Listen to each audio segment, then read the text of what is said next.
बिस्मिल्लाहिर्रहमानिर्रहीम, अस्सलाम वालेकुम।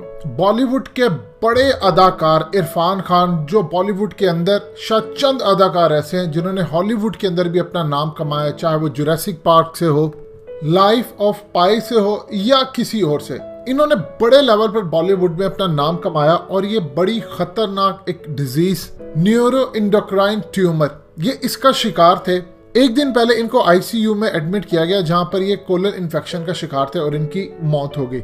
सबसे ज्यादा जो अजीबो गरीब चीज है कि बॉलीवुड के अंदर, आप हॉलीवुड को तो छोड़ दें, वहां पर तो सूरत हाल बहुत ही ज्यादा बिगड़ी है। क्या वजह है, मजीद डिस्कस करने से पहले इस वीडियो को लाइक करें, हकीकत टीवी को सब्सक्राइब करें और बेल आइकन पर जरूर क्लिक करें।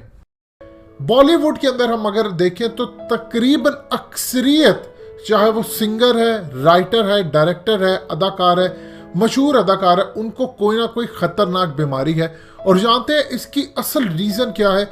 इसकी असल रीजन है डिप्रेशन।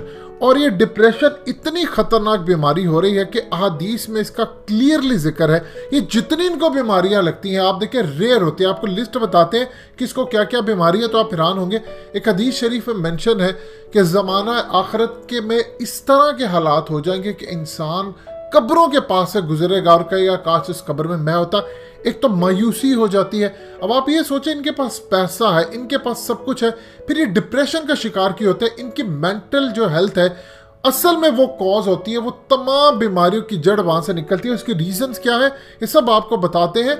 ये चमकती दुनिया के पीछे एक खतरनाक डार्क दुनिया रहती है जो कि उसी तरफ लेकर हमें जा रहे हैं। अब ये डिप्रेशन आम लोगों में आना शुरू हो गया। इस लॉकडाउन के अंदर तारीख में बदतरीन डिप्रेशन देखने को मिला, चाहे वो पाकिस्तान हो, इंडिया हो, अमेरिका हो, दुनिया के किसी कोने में। ये इतनी बड़ी बीमारी है कि शायद अब हमारे घरों में भी ये फितने दाखिल हो चुके हैं और आने वाले सालों के अंदर आपको हर आम बंदा एक ही बीमारी से नजर आएगा और उसका नाम है डिप्रेशन। पहले चंद बॉलीवुड के जरा नाम देख ले, इनको क्या क्या बीमारी। मनीषा कोइराला को ओवेरियन कैंसर था। उसके बाद युवराज सिंह भी कैंसर से गुजरे। फिर उसके बाद लीजा रे, जो कि कैनेडियन इंडियन मॉडल भी है और एक बड़ी फिल्म उन्होंने कसूर से शुरुआत की, वो भी कैंसर से शिकार हुई। और इनको जो कैंसर है वो रेयर किस्म के हैं। इवन आप इमेजिन कर ले कि शाहरुख की 8 सर्जरीज हो चुकी है और इन सर्जरीज के अंदर उनकी रिब्स, एंकल, नी, नेक, आई, शोल्डर और उसके अलावा वो सबसे ज्यादा मेंटल है डिप्रेशन का शिकार। और हालिया उनकी जो फिल्में फ्लॉप गई हैं उसके बाद उनकी मेंटल हेल्थ पर इतना ज्यादा असर पड़ा है कि वो कई फिल्में जो हैं वो साइन नहीं कर पाए।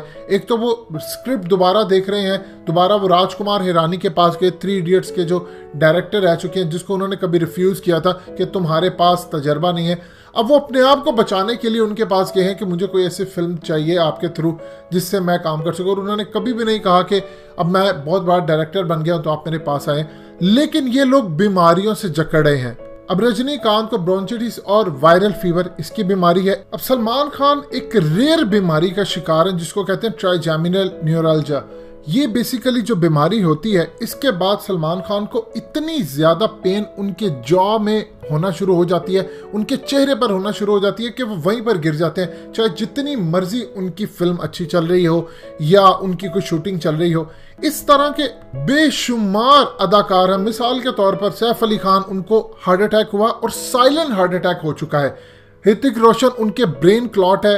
अनुराग बासु, उनको ब्लड कैंसर। ये इस तरह की बहुत सारी चीजें। असल में इनको होता क्यों है?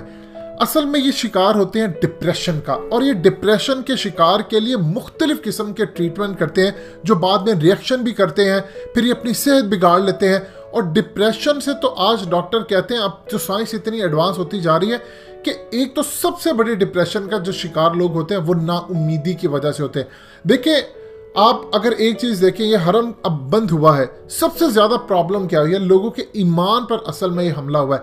लोग पहले जाते थे, लोग कहते थे हम दुआ मांगने के लिए जाते हैं, वहां पर यहाँ पर दुआ कबूल नहीं होगी, वहां होगी। असल में दुआ तो कहीं भी कबूल होती है, लेकिन एक यकीन और उम्मीद लग गई थी कि जब जाएंगे अल्लाह के घर, वहां पर जाकर सजदा करेंगे, मांगेंगे तो मिलेगा। आपने ईमान जहां पर बना लिया, अल्लाह पाक कुरान मजीद में भी यही कहता है, उसलूब है कि आप जिस चीज के ऊपर अपना ईमान रख लेते हैं वो चीज़ें वैसे ही होना शुरू हो जाती थी, पॉजिटिव हो नेगेटिव हो। आज लॉ ऑफ अट्रैक्शन इसको बनाकर साइंस इसको पेश करती है, जबकि कुरान मजीद में पहले से चीज़ें मेंशन है कि, और हदीस में भी ये है कि आप अल्लाह से जैसा गुमान रखते हैं, यानी जैसा उस पर भरोसा रखते हैं, एक्सपेक्टेशंस रखते हैं, वैसे ही आपको चीज़ें मिलती हैं। और सूरह नजम के अंदर भी फरमाया गया है कि जिस चीज़ के इंसान स्ट्रगल करता है उसको वो मिलता है। अब इस तमाम सूरत हाल के अंदर नाउम्मीदी जो है, असल में इनके घर टूट रहे होते हैं। ये आप जब इतनी बड़ी लाइफ देखते हैं, आप समझते हैं कि आप टॉप पर चले जाएंगे, वहां से गिरना, आप ये बीमारियों को अपना छुपाते हैं। और उन बीमारियों के अंदर सबसे बड़ी होती है नाउमीदी, डर, खौफ, जो डिप्रेशन कॉज बनता है कि फिल्म फ्लॉप ना हो जाए, अच्छा आज मुझे अरूज है, मैं नीचे ना गिर जाऊं, ये ना हो जाए, वो ना हो जाए। खौफ के बाद नाउमीदी होती है, और नाउमीदी से डिप्रेशन, और फिर यहाँ से ये तमाम बीमारी जन्म लेती हैं। इस तमाम सूरत हाल के अंदर जो हमें जिंदगी दिखाई जाती है वो असल में धोखे का सामान है। आपको मीडिया के ऊपर जो लाइफ दिखाई जाती है वो धोखा है, ये अपने आप को भी दे रहे होते हैं और दूसरों को भी। अब अफगानिस्तान से अमेरिका के जो फौजी निकल कर जाते, क्यों खुदकुशियां वहां पर करें? क्योंकि उन्होंने इतना ज्यादा वहां पर जुल्म किया है कि अब उनको चैन नहीं आता, और इनकी जिंदगी का मकसद बेमकसद हो जाता है, पैसा हो जाता है, शोहरत, उसके बाद इनको समझ नहीं आती गोल क्या है। अब दीपिका पादुकोण को देख ले, वो खुदकुशी करने जा रही थी, उनका मेंटल हेल्थ का इतना प्रॉब्लम हो गया, डिप्रेशन का उनको इलाज करवाना पड़ा कई साल, फिर जाकर वो इससे बाहर निकली कि आपकी जिंदगी का कोई मकसद नहीं होता। इसीलिए ये इंडस्ट्री ऐसा ऐसा अपने जवाल को जा रही है, और वक्त वो सामने आएगा जब लोगों को नजर आएगा कि असल में डिप्रेशन इन सब के पीछे होता। आपकी कामयाबी ये नहीं होती कि आपके पास पैसा और ये चीजें हो जाए, आपकी कामयाबी डिफरेंट होती है। इसीलिए अमिताभ बच्चन अक्सर कहते हैं, या शाहरुख, या ये लोग, कि कुरान मजीद पढ़ते हैं कि हमें रिलीफ मिल सके, नहीं तो ये कई बीमारियों का ऑलरेडी शिकार होते हैं। दोस्तों, हकीकत टीवी को सब्सक्राइब करना मत भूलिए, वीडियो को लाइक करें, शेयर करें, और कमेंट सेक्शन में अपनी राय का इजहार जरूर करें।